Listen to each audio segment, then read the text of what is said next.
the Wade Center's podcast. A podcast of Wheaton College. Welcome to the Wade Center podcast. This is Crystal Downing, and I am joined by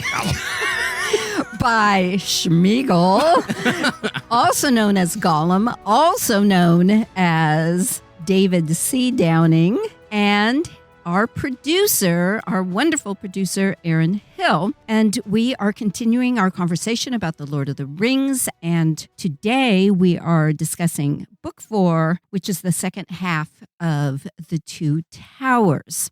So what's interesting about Book 4, it's entirely focused on Frodo and Sam. Yeah. So we had left them behind in the first half of The Two Towers. They saw Gandalf fall with the Balrog. They assume Gandalf is still gone. They are operating in the dark. Yeah. And I found it interesting how Tolkien tries to communicate that in the very opening of this Book 4, insofar as he says at the very start. Crystal has an old, wrinkled, ancient manuscript. That sounds to the hearing.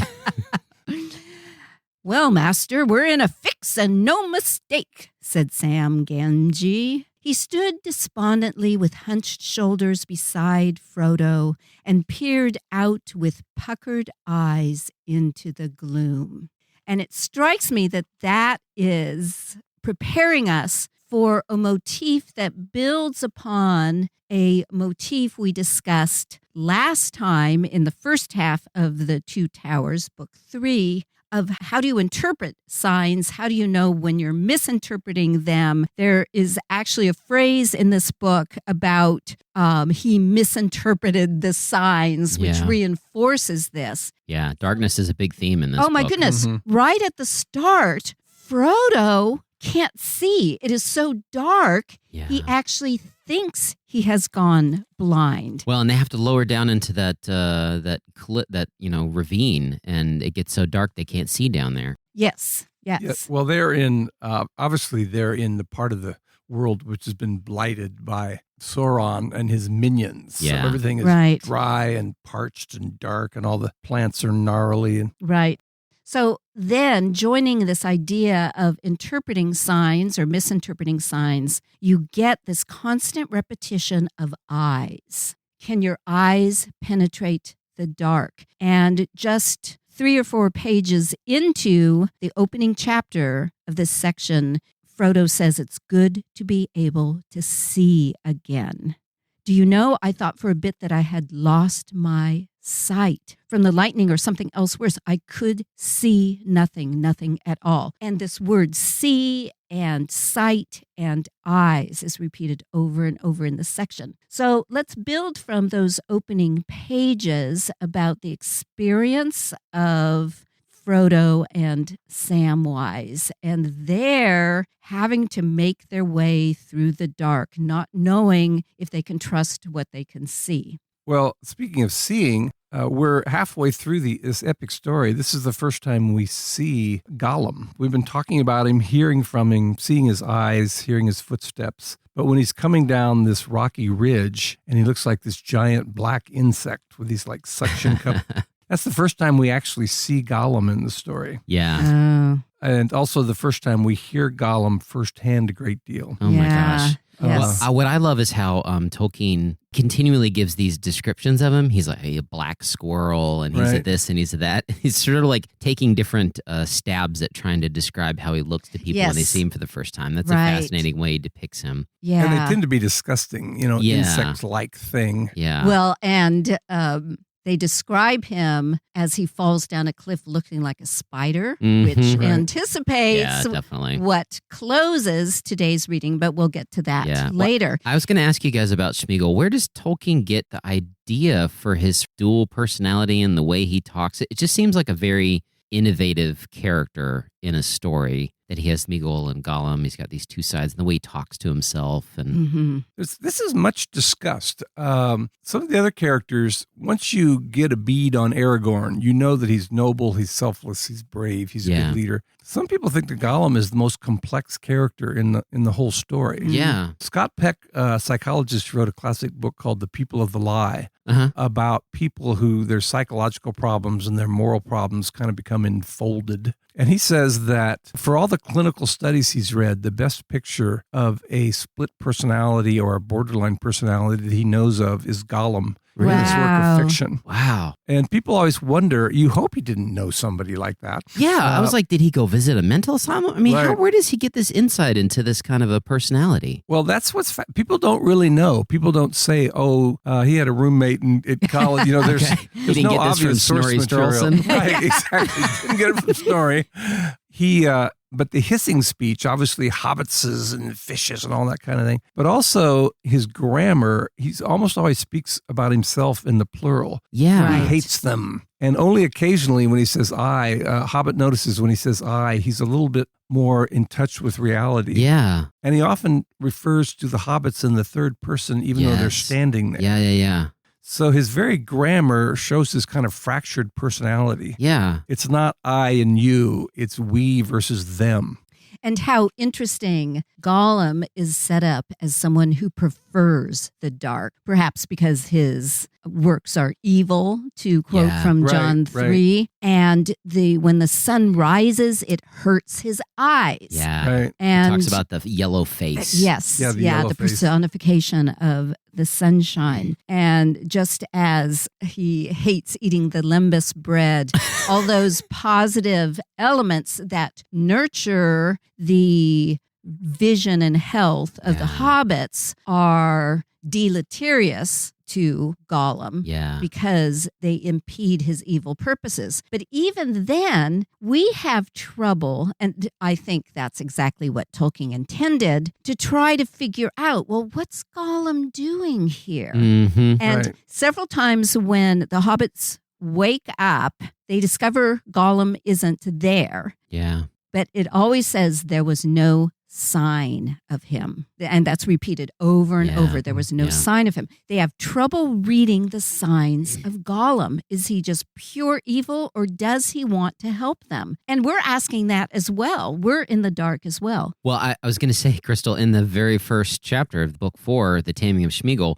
towards the end, they play dead. They sort of play possum with Gollum to test him. Right. And it actually says, hardly perceptible. His head moved to the left and to the right. The first one eye and then the other opened to slip. The hobbits made no sign. Right. And so they're constantly playing these games like, can we trust him? Should we trust him? Frodo definitely seems more trusting of Gollum or Smeagol, but Sam never trusts him. He has this deep mistrust of him. And you might argue that kind of poisons their relationship, but it's very interesting to see the dynamics between the three of them and their trust throughout this whole story. The doubleness in Gollum then is duplicated in the double vision of Frodo versus Sam. Yeah. So Frodo is just willing to trust Gollum, and partly because he's learned from Bilbo and Gandalf and that whole passage that is repeated about how you must pity a person rather than desire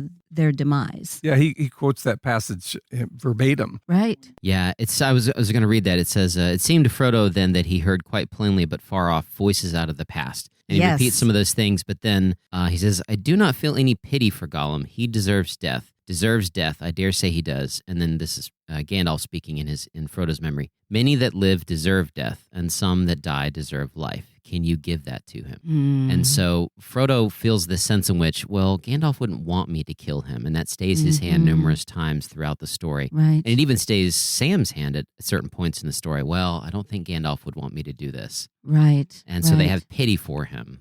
Right. And it turns out Gandalf said he has some part to play in the final fate of the ring. Yeah. The slinker and the stinker. I love that. Oh my gosh, that was the best. I Split love personality. And Sam actually overhears him having this inner dialogue. He reminds me a little bit of Caliban in The Tempest, that kind of bestial creature. Yes. Oh. And has this strange grammar. Right. Yeah. Because Caliban in The Tempest, and then Robert Browning wrote a poem about him, Caliban upon Setebos, and his obsession with the sun, Right. which you get in Gollum. So Yeah, I the yellow definitely face think and the white face. Tolkien is making picking up those allusions. He also does remind me of a roommate I had in college. So those are my two sources. Oh, as I was reading through it this last time, it made me think of Judas and how thinking of villains like this can actually be a positive thing, because oftentimes with villains, it's like, well, we have to let their evil be unintentional. So they mean good, but they end up doing things. So, it's a James Bond villain and he wants to do something positive, but it's actually going to kill, the whole world or something.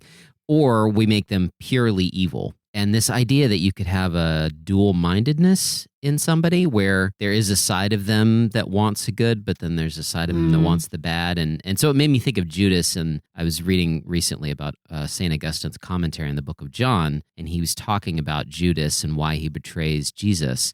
And that idea that, Judas could both love Jesus, but also feel like betraying him, is in his self-interest. That dualness of evil is, I think, a interesting way to depict it in the story through Gollum and Smeagol. Right. Yeah, Sayers does true. the same thing with Judas, as I think we've talked about in the past. Interestingly, when Sam refers to Gollum as the slinker and the stinker, it's in the context of saying Sam wanted to bore Gollum with his eyes. It's like he wants to see, what is this creature's purposes? Can we trust him? I wish I could bore into his head with my eyes. Yeah. Which, of course, when we encounter people that we don't quite trust, we wish we could bore into their minds with our eyes to try to understand their intentions. Well, I think that's why Frodo is more sympathetic. They've both been carrying the ring. There's one point at which Sam looks at them both. Right. And he says Frodo seemed larger and Gollum seemed smaller, but there was something akin. Their minds were not alien. They've both experienced carrying the ring, obviously Gollum to his own self-destruction, but Frodo can feel the pull of the ring. As we get it later in the story, it becomes this physical millstone around his neck almost. Right.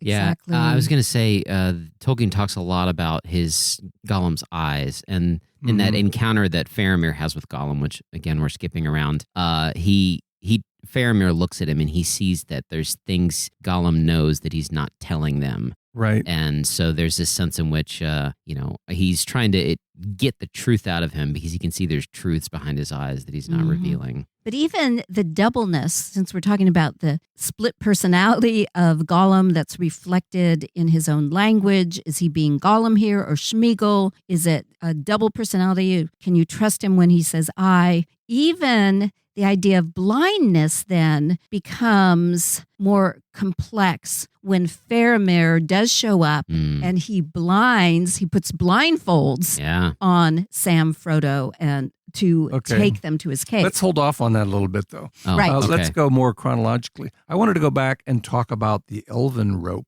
Oh, yeah. Oh, yes. Just to be pedestrian, the name Sam Gamgee, first of all, let me mention his name. There actually was a Sam Gamgee who made gauze. And so that name Tolkien got from a real person who created like he medical knew gauze. Growing up? Yeah, it was a kind of tissue that he knew growing up. So it's like name of a person, like Papa John's make Papa John's pizza. Yeah.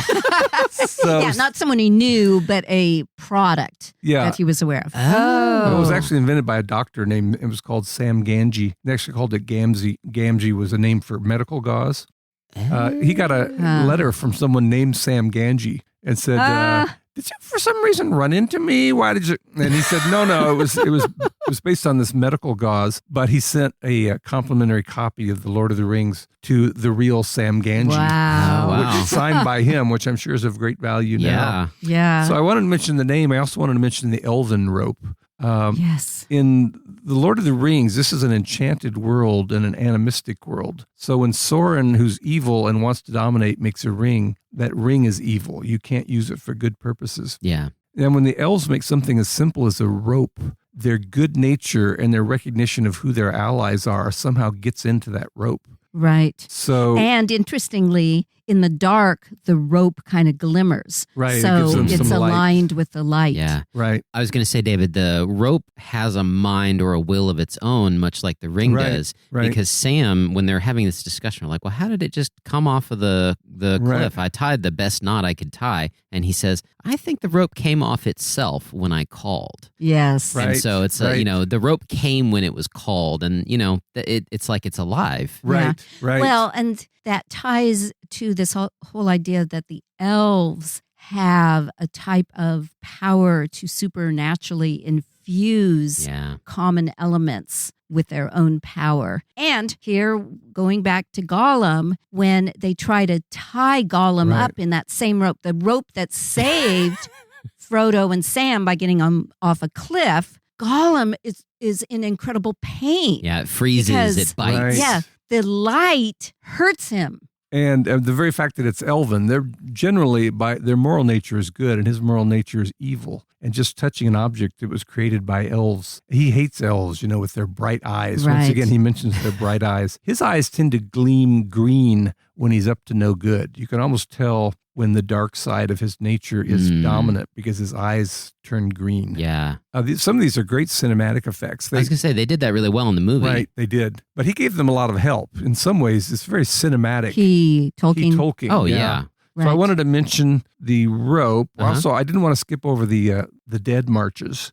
Yeah, Oh, well, right. I wanted to get to that, David, but I Okay. wanted to mention this again. This may be a diversion. We may cut this out, but Tolkien mentions a lot of length measurements in this section He of the does. chapter, and he skips between them. And I wanted to ask particularly about ells. He mentions something Right. is so many ells, and then it's Oh. fathoms, but then there's leagues, and then there's feet, and then there's miles. And there just doesn't seem to be any consistency with distance or length measurements here. Why is he switching between all of these? Is that an Anglo-Saxon measurement? What's an ells? Well, it is actually. Oh, okay. An L is the length of rope from your hand to your elbow. Like if you are wrapping rope around your arm. Oh, So okay. an L's, like 18 inches or something. It comes from the word elbow. In fact, I think you can still read references to an L, like of measuring out fabric in Yeah, L's 18th of and fabric. 19th century Oh, literature. right. So Okay. it was still an extant term, Gotcha. perhaps in England, that Americans didn't. Before the meter was popularized or Yeah. something like that. Okay. Yeah, these are all old measurements. Leagues are about 3 miles, aren't they? Isn't a league 3 miles? I don't care. He doesn't. Well, I just thought it was interesting because at certain points it's like, and they traveled 8 leagues that day. And I'm like, okay, I don't know. How far is 8 leagues? I have to go look that up. And then 2 pages later, he says that they traveled that many miles. And I'm like, Yeah. well, come on, Tolkien. Just stick to one measurement, you know? I don't care. I don't want to do all these went as- conversions in my head. They went a long way, and then they encountered their next adventure. Well, he actually measured out distances. Like throughout the story, when he says they walked for this many days, he figured out.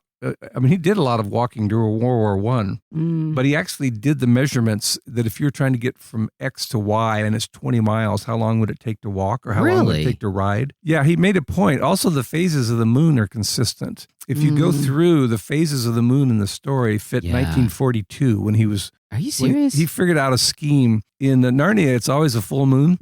Yeah, we talked about that in the Yeah. early Yeah. episodes. But in Lord of the Rings, there'll be a quarter moon, a half moon, a crescent moon. Yeah. And you can actually follow what's happening with the moon on Wow. the calendar. That's why Sam noticed something was wrong when they came out of Lothlorien. Oh, right. Yeah. The phase of the moon is Yeah. incorrect. Yes. And he knows there's been some kind of a time slippage when they were in Lothlorien. Well, David, maybe you need to write an annotated version that has measurement conversions in the margins so I don't have to go look up how many leagues something is. Well, there is a great book. It's not the actual, I wish it could be annotated, but there's a great book called A Guide to Lord of the Rings by Christina Scull and this other guy. Hammond, Skull and Hammond? Yeah, Scull and Hammond. Yeah. And it actually go I through know some page by things. page.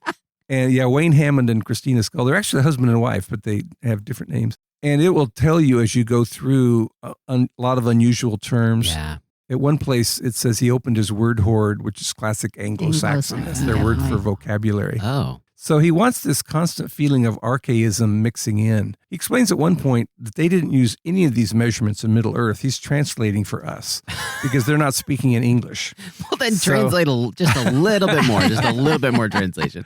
Well, let's talk about the marshes. You wanted to talk about the marshes and the the candle corpses. What's going on there? Well, I wanted to mention that he said in the letter that was based upon his Dante. experiences in, World War One. Okay. He was a signals officer, and he often had to carry messages through no man's land or between trenches. And it's in northern Belgium and Flanders. It's just always muddy. Often the corpses from past battles are still parts of the dismembered corpses are in the mud. Are you serious? So, yeah, he said literally the idea of seeing human bodies and human faces in the mud was a kind of weird emotional echo from his experiences in the war. Oh. He said he never tried to allegorize World War I or World War II in the story, but often the emotions of war got into the story. Yeah. And that's one of the more powerful Yeah. ones. I was going to ask, because he talks about candles of corpses, and that was a very common thing around that time, this myth of like swamp gas and lights, and you're out in the peat and the bogs and the marshes, and you see these little candles, and maybe they're spirits or ghosts. The will of the wisps is where that comes from. Right.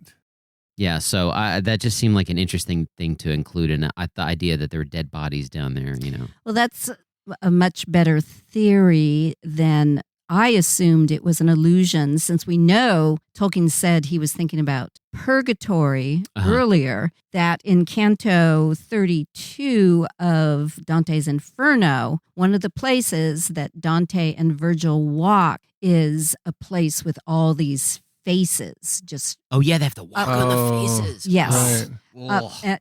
And just the horrible impression of that.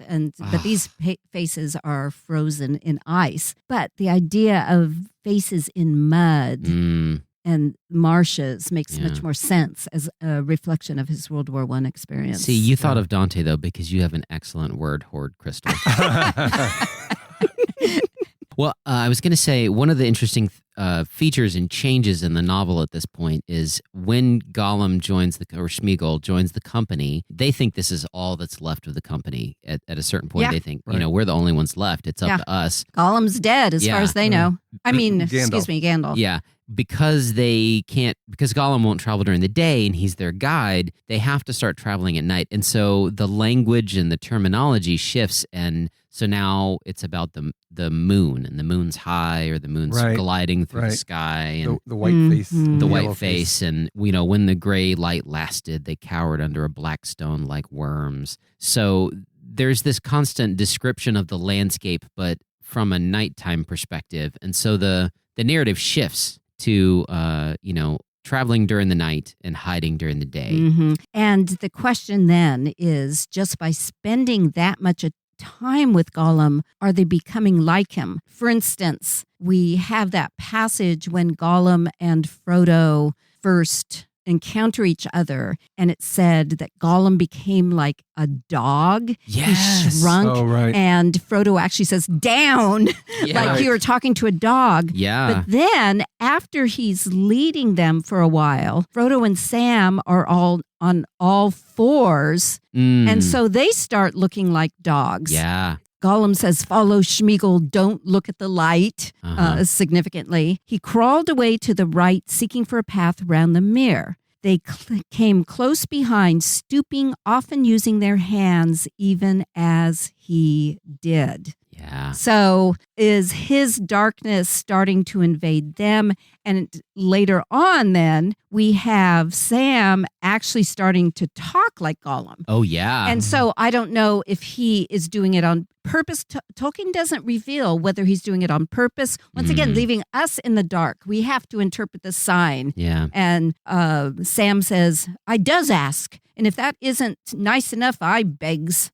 It sounds just the way Gollum would talk. Totally. Now, is he making fun of Gollum at that point, or is he being changed by Gollum? We don't know. We are in the position of having to interpret signs. Yeah. Yeah, that's also the country speech of the Shire. That's a little bit about the way he imagines Shire folk. Well, he hasn't talked that way before, though. No, because they play that up when he speaks to Faramir, that Sam tries to be eloquent, and he he doesn't quite have the wit and the knowledge that Frodo does. Right. I was going to also mention one of the themes that I noticed in the second half of the story is masters and servants.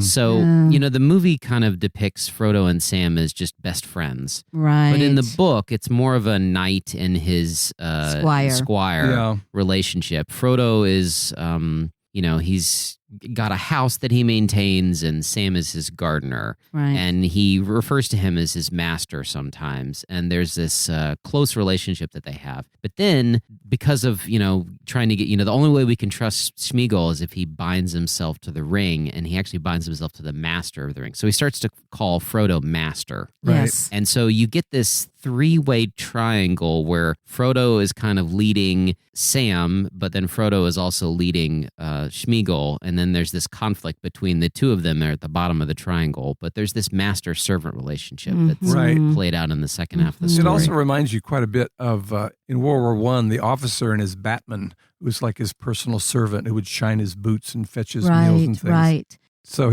Sam, in an odd way, they're kind of competing for that spot of being the servant. But early in the story, Sam had talked about Master Pippin and Master, so he's sort of working class, and he thinks of them as the gentry.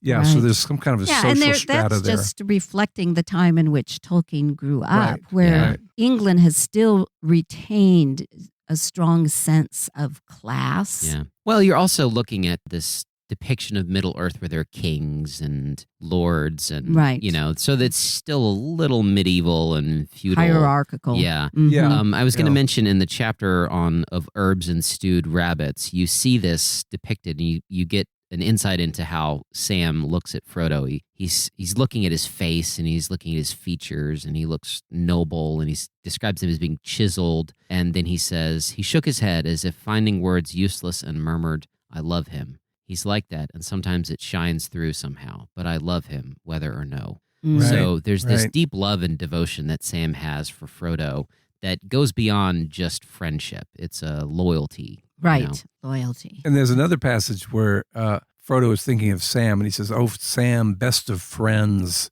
Yeah, and there's nothing like suffering and adversity to create human bonding. Yeah. And there's a beautiful passage where he gives the same kind of tribute to Sam. Mm-hmm. Yeah. Like we saw between Legolas and Gimli in the last book. Right.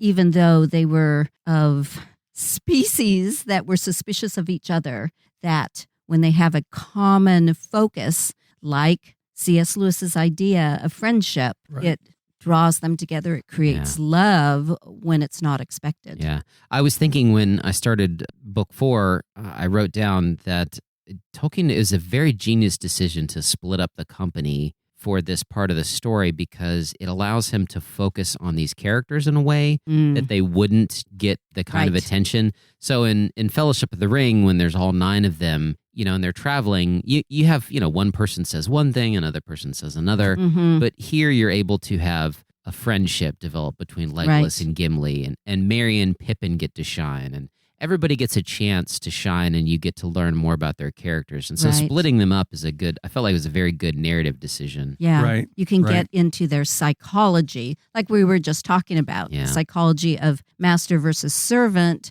versus friends. Yeah. Well, let's talk about the Black Gate. You said you wanted to mention that, David. Is there anything we wanted to talk about in that chapter on the Black Gate? I just wanted to mention some really great prose. They get there and they think this may be their way. They're going to get into Mordor and get to Mount Ordruin or the Crack of Doom. But then they get there, and obviously this is not the way that they're going to find their way into Mordor. Well, David, I was going to mention in that chapter, and he does this throughout, Tolkien has multiple terms that he uses for the same thing. I mean, he does this for people, he does this for places, but there was Kirith Gorgor, the Haunted Pass. Everything has, it's the Black Gate, it's Morannon. Right. He loves that piling up of different names for the same thing. Yeah, but it's a really good prose decision because you don't have to repeat the name over and over again. So you don't have to constantly say the sun. You can say the yellow face. Oh. And it's a really smart way to write because we know what he's talking about, but he draws these connections and it allows you to get different pictures of things. Well, I have some example of prose. This is in the passage of the marshes. In a chill hour, they came to the end of the watercourse. The banks became moss-grown mounds. Over the last shelf of rotting stone, the stream gurgled and fell down into a brown bog and was lost. Dry reeds hissed and rattled, though they could feel no wind. Wow. It's both visually descriptive, but it gets the oral element in. Yeah. You can hear the rattling of weeds, even though there's no wind. Yeah, definitely. Yeah, he says in this in the beginning of this chapter, he says the steel glimmed dimly on the battlement. There's those kind of descriptions. Yeah, it is fantastic. Let's move on to, they get to the Black Gate and it's closed. They can't go. Cirith Ungol, the C's in Lord of the Rings are a hard K sound. Oh, okay. It's not from the French, it's from Celtic. But if they'd known more history, if they'd read the Silmarillion, they would have known that Cirith Ungol was not the pass to take, because Ungol is related to Ungoliant. There's a giant spider in the Silmarillion. Yeah, that from whom Shelob is descended. Shelob. Shelob is descended from Ungoliant, and he's a monster who eats light, and it says that she's descended from him. The lob part is from lobster, something that hangs down, and she's a she monster. Oh. Okay, but Cirith Ungol, Faramir actually tells them not to go to Cirith Ungol. So he has proven himself to be a reliable character insofar as he has the opportunity to go after the ring and recognizes, I'm not going to fall to that temptation the way my brother did. And maybe we need to talk about the introduction of Faramir into this text. I think we should. Before we get to them, because part of the reason why Faramir and his troop are up there is they're trying to intercept these men from the south. Right. Can we talk about them very briefly? They're mentioned in the story. They're described a little bit. It feels a little race insensitive. Yeah, right. At times. What's going on there? What was Tolkien's inspiration? Is that based on anything? What's going on with the men from the south? It is. He calls them sweartings, and swearting is the same root as swarthy, which means dark. Yeah, he talks to them as swarthy, yeah. If you know someone named Schwartz, that name, somewhere in their past, they had someone who was, had a dark complexion. Oh, really? Yeah, and Schwarz in German means black. He actually, I think this is the Anglo-Saxon view of what North Africans were like. Tolkien wrote a linguistic essay called Sigilwara land. The Anglo-Saxon called Ethiopians, they called that Sigilwara land. Even Ethiopian means dark looking or ashen looking. Ops means the way they look. Oh. So to Europeans, Africans looked dark of complexion. Huh. In Sigilwara land, he writes linguistically about those two elements and why that was their name for Ethiopians or North Africans. And he says their conception of North Africans was they had dark complexions because they were burned by the sun, but they had fiery eyes from looking at the sun all day. Huh. So the imagery of darkness but fire and redness was very strong in that essay. Yeah, he talks about Sam catches a glimpse of swarthy men in red running down a slope. Yeah, I believe some of that imagery comes from the Anglo-Saxon view of what Ethiopians looked like, or North Africans. Okay. He also used some of that imagery in the Balrog. When you remember the Balrog, he has great dark wings and fiery eyes and the whip. So I think at the time he's writing, Europeans see Easterners and Southerners as where the threats come from. If you're in Northeast Europe, you tend to think the East and the South is the area of threat. And he kind of picked up that moral geography in Middle Earth. Gotcha. Definitely. To give Tolkien some credit, he puts a thought in Sam's mind, which I thought was worth mentioning about the men of the South before we move on. It says, it was Sam's first view of a battle of men against men, and he did not like it much. He was glad that he could not see the dead face. One of these men dies in front of him. He wondered what the man's name was and where he came from, and if he was really evil of heart, or what lies or threats had led him on the long march from his home, and if he would not really rather have stayed there in peace, all in a flash of thought which was quickly driven from his mind. So in Tolkien's defense, he's setting these guys up as saying, who knows what lies were told to him. Right. He probably doesn't think he's there to serve some evil dark lord. We don't know the story behind him, but Sam has this insight too,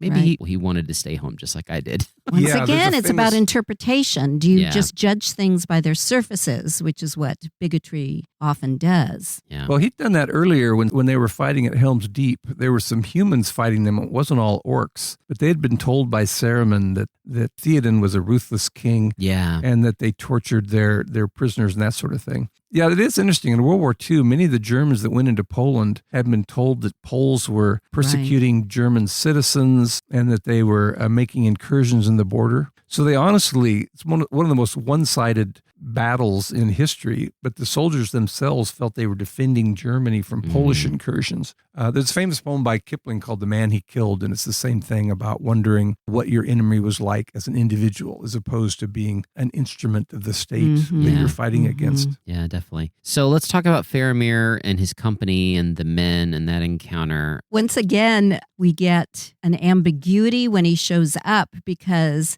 Sam, good old Sam, has decided he wants to make stewed rabbit. And Gollum is just disgusted. You know, why cook food? Eat it raw. That's so much better. And the way he describes fire, nasty red tongues and all that. Yeah. And once again, fire is light, but Gollum quite rightly says, well, if you start a fire, people will see that. The enemy might see it. And Sam poo-poos it. And then later, after that warning, he looks up and discovers he forgot to put his fire out. And so there is smoke. And it's like smoke signals. And sure enough, men are attracted to the smoke. And once again, as readers, we think, oh no, are these people going to come imprison Frodo and Sam? But it turns out these are good men led by Faramir, and that Faramir is drawn to the smoke. It's ironic because Sam, clear back at Weathertop, they talked about building a fire, and Sam had said, well, I can't think of any better way to signal our enemies that we're here, bar shouting. But Faramir, in Tolkien's letters, he says he hadn't planned on Faramir. He's this far into the story, and he says suddenly he appeared, this brother of Boromir. I can't remember if it's Frodo or Sam, says that he seemed to be less self-regarding than his brother Boromir, but wiser and sterner. And this is one of the big mistakes they made in the movies. They made Faramir kind of Boromir 2.0. And he kidnaps them and takes them off to Minas Tirith.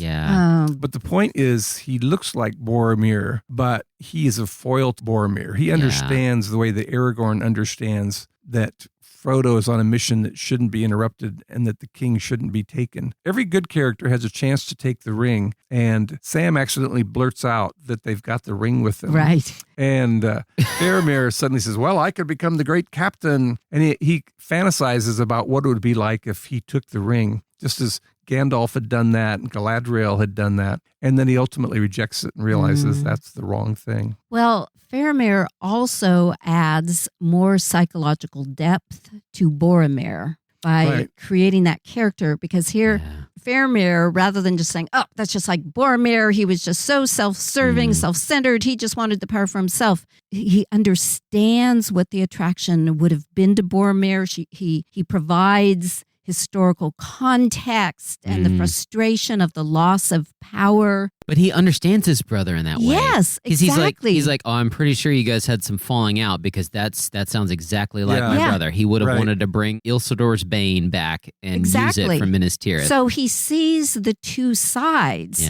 And so Gollum quite explicitly has two sides that are talking to each other. But we all, as Gandalf said, we all deserve death because we all have shadow selves. I was going to say another good clue, which we've been pointing out throughout this, that Faramir is on the right side, is the words that he speaks about Lady Galadriel.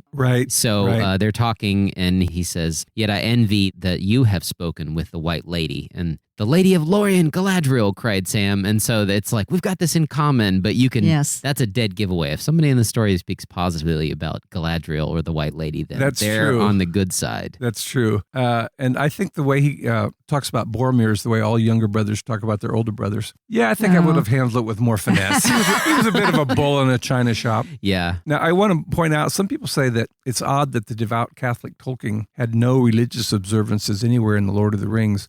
We've talked about that before. And this is a section where you see that that's too broad of a generalization. When the Mumak, when the elephant shows up, one of them says, may the Valar turn them aside. Now, the Valar are like the archangels. Iluvatar, the Allfather, created the Valar to create the worlds. Also, when they go to the window of the west, before they eat, they have an observance where they all look to the west. Yeah. Yeah. And Tom Shippey, the great Tolkien scholar, says that Tolkien assimilated northerness as the great sagas of Iceland and Scandinavia, which tend to be bravery, but ultimate futility. Even the gods themselves are going to be destroyed. Yeah. And the West tended to symbolize or suggest a Christian view that there is an afterlife, that you can go on, there will be a place of rewards and punishments. Gotcha. And so when they all face west, it's almost the equivalent of Jews facing Jerusalem at certain times of the day. Oh. So there are, and they actually mentions the different customs. Yeah, because they're facing, what are they facing? Numenor. Yeah. You know, the great kind of mythic lost Atlantis. And for them, that's the realm of the afterlife and where people go after they've finished with this life. Yeah, right. Kind of their heaven almost. Right. Yeah. Right. That is an interesting thing that they do when they all faced west. It reminded me of Muslims facing towards Mecca. I was going to read Faramir's speech when he rejects the ring, Right. because it's a very noble thing, and we talked previously in the last podcast about how he has a very positive character arc. In the movie, they portray him as kind of this sniveling guy trying to earn his dad's approval, Right, and then eventually he discovers his sort of inner strength. But he says, even if I were such a man as to desire this thing, and even though I knew not clearly what this thing was when I spoke, still I should take those words as a vow and be held by them. But I am not such a man, or I am wise enough to know that there are some perils from which a man must flee. And so he knows on the inside this is not something he should mess with, that he doesn't even want to be tested with the opportunity to take it. Right. And he understands intuitively when Frodo tells him that we need to destroy the ring, he's like, oh, okay, yeah, you should do that. Right. And very few of the characters in the story have such a clear response to the ring. And I mean, it's like him and Galadriel are like right up there in their response to the ring. Right. But they all recognize their temptation. So they aren't these unbelievable, pure characters who aren't even attracted to it. They feel the attraction, but they pull back and renounce it. And that's true of Gandalf, that's true of Galadriel, and that's true of Aragorn. Yeah, Aragorn. as well. Yeah. And we'll see again the complexity when we meet Boromir and Faramir's father, Denethor.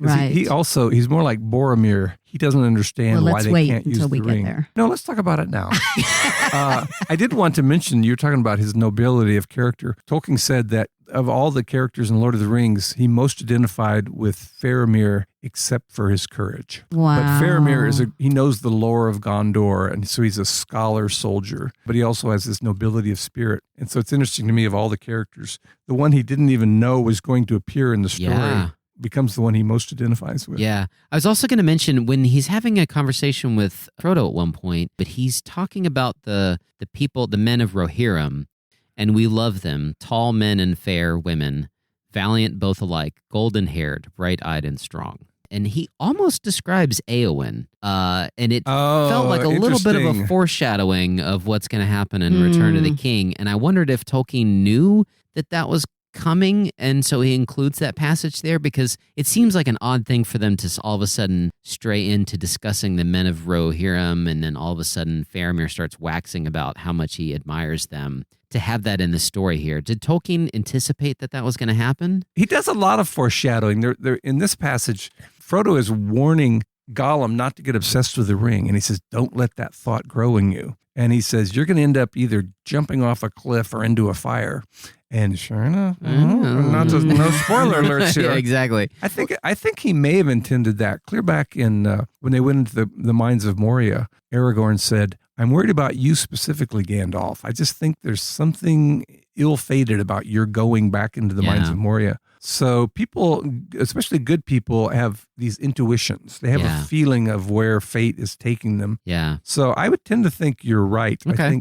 I think it's one of the most neglected passages. We'll wait till we get there. Okay. But the relationship between Éowyn and Faramir is really important for her character arc. Yeah. So we'll wait until we get further on. Yeah. But I affirm your idea that this is All right. probably a piece of foreshadowing. Okay, good.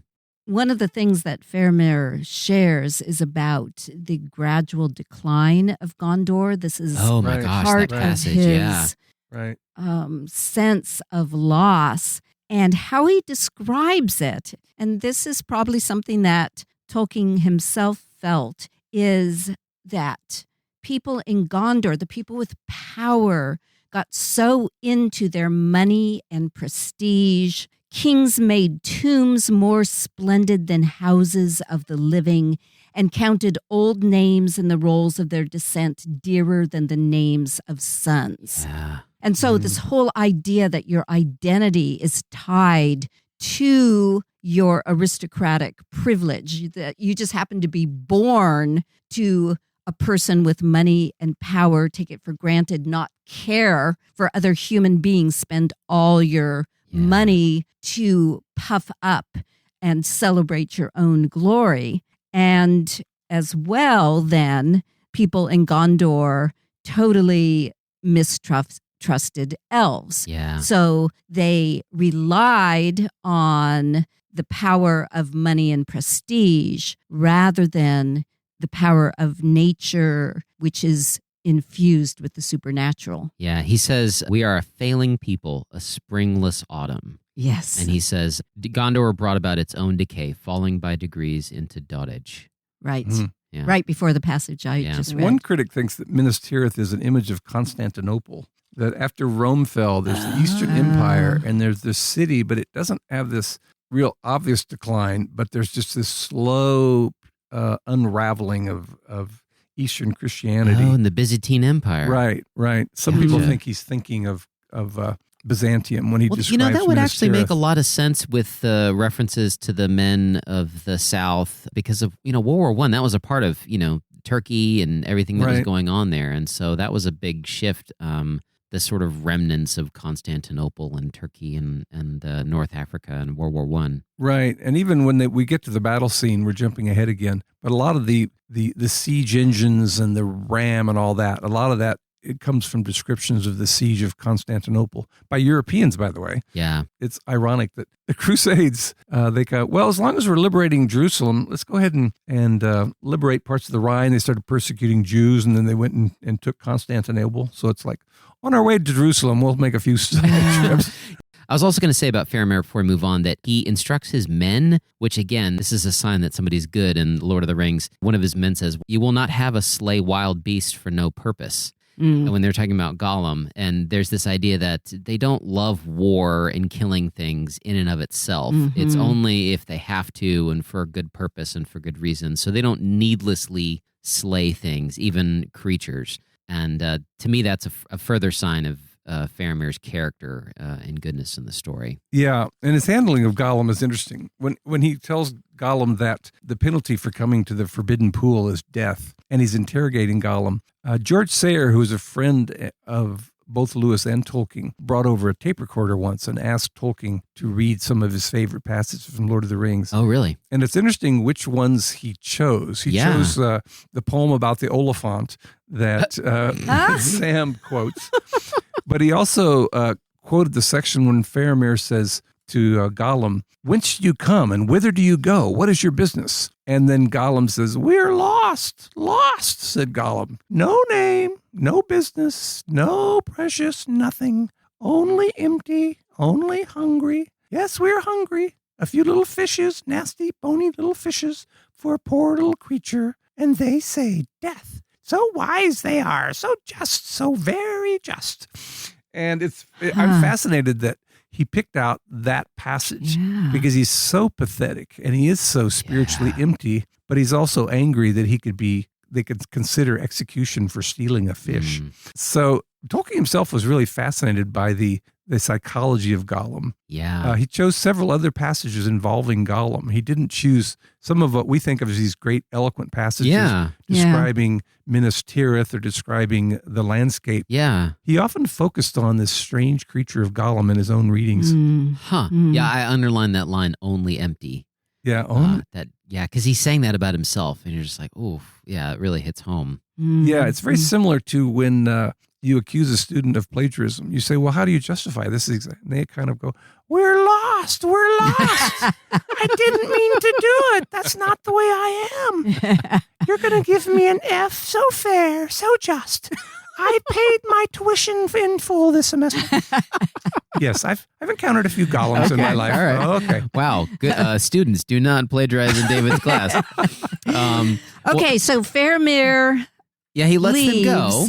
and he warns them not to go to Cirith Ungol, but then, of course, Gollum leads them in that direction. Yeah, so let's, there's a lot of description and traveling and, again, more night traveling, but they get to the stairs. So let's talk about the very end of book 4. There's a lot going on here. They climb up the stairs of Cirith Ungol, and they get all the way up there, and it's dark, and they can't see what's going on, and there's these, dead, decaying smells, and all of a sudden, they can't find Gollum anymore. And then they come upon this terrible spider. So let's talk about that and Shelob. I didn't know that Lob, like from lobster, that's actually even creepier. Yeah, The way he Right. describes Hands down, Shelob yeah. is just... Yeah. Yeah. And yeah, it notice he emphasizes repeatedly her many eyes. Ugh. And throughout this book, the eye motif hasn't just been about Frodo and Sam being in darkness, trying to figure out what's going on, where they see no sign of Gollum. We have the repeated references to the red eye, to the eyes of Mordor that are watching them. Yeah. And so which eye is in control? And before they get to Shelob's lair, they encounter this stone image of a former king. Yeah. And the head has been lopped off, and one of those red eyes has been put on it as a perfect symbol of the Mordor of Sauron taking control over the power of goodness. But then they see the head that's been lobbed off in the ground, and it has a new crown, but it is a bit of vine with flowers on it that has wrapped itself around the head. So nature is indicating this is who the true king should be, not Sauron and his red evil eye that is trying to see everyone and everything in order to control it. Right. Didn't that remind you a little bit of Ozymandias? Oh, it that did. that broken statue. totally. Nothing Right. beside remains. Right. Yeah. Famous Yeah. poem by Shelley. Yeah, I was also going to note when they first encounter Shelob, it says, Sam says, it's a trap. But then he says, I wish old Tom was near us now, he thought. So I thought that was an interesting reference, call back to Tom Bombadil. Right. Right. There's a number of those throughout the story, Right. and that stood out And to me. part of what they have to do to conquer her is stab out those eyes. Yeah, but then they remember the gift that they were given by Lady Galadriel. Right. Right. This file of this star that they Galadriel, have. the star glass. The star glass. And so the lady's gift, the star glass, and they pull it out and they speak some words in Elvish that they don't know what they mean. It just kind of comes out of nowhere. And Can I comment on that? Yeah, definitely, yeah. When he's fighting with the star glass, fighting with Shelob, this is Sam, and he says, Gathoniel Elbereth, and there's 4 lines in Elvish. He never tells you anywhere in the story or the appendixes what those 4 lines mean. So a woman wrote him named Rona Bear and said, what do those lines mean in Elvish? And so he wrote back in his letters. He translated the Elvish for this reader, and he says it means, O Elbereth star kindler, from heaven gazing afar, to thee I cry now in the shadow of death. Oh, look towards me, Everwhite. That's what that Wow. means. Wow. It reminds me of the psalm about being in the valley of the shadow of death. Yeah. But it literally is a prayer. This is another example. Tolkien said in a letter that the story started out unconsciously Catholic and then became more Catholic as it developed. So in today's reading, we saw them all facing the west Yeah. for a meal. Yeah. We have them calling on, may the Valar turn them aside. Yeah. And now we have this prayer to Elbereth Starkindler, Yeah. be with me when I'm in the facing the shadow of death. Yeah, definitely. So the spiritual overtones are getting a little bit more evident as the story unfolds. Yeah, definitely. Well, and Lady Galadriel keeps coming in. We've talked about Right. her as sort of a Mary reference, a Mary figure in the story. Definitely. So it was very fascinating, the description that he gives of Shelob, and then he references Shelob as sort of like, thought this is a neat line. Sometimes as a man may cast a dainty to his cat, Sauron casts and gives orcs and stuff to Shelob, Right. but then it says, his cat he calls her, but she owns him not. So anyways, I thought it was interesting because he's implying that if you have a cat, you don't actually own the cat owns you. Right. I thought that was a little aside he puts in parentheses. Yeah. There's very few parentheses like that in the story. Right. Also, this reference to the fact This that reference. We're so cosmopolitan. to the fact that Shelob precedes even Sauron. Oh, yeah. So it's like this principle of chaos, almost as though in the Old Testament, that Rahab, this chaos monster She is definitely a Right. chaos that creature. is even before the fall of Satan. The Leviathan. Yes. Yeah, and she comes from Ungoliant in Silmarillion, who's the spider that eats light. And it says that she eats living things and vomits darkness. Wow. Yeah, so it very much is, you're right, it's an image of this chaos monster. Well, let's wrap up by talking about the last chapter. It's called The Choices of Master Samwise, but I wrote Sam the Brave at the top of my chapter. Yeah. Because this is where... which is what bravery is you choose not to give in to your fears. Yeah.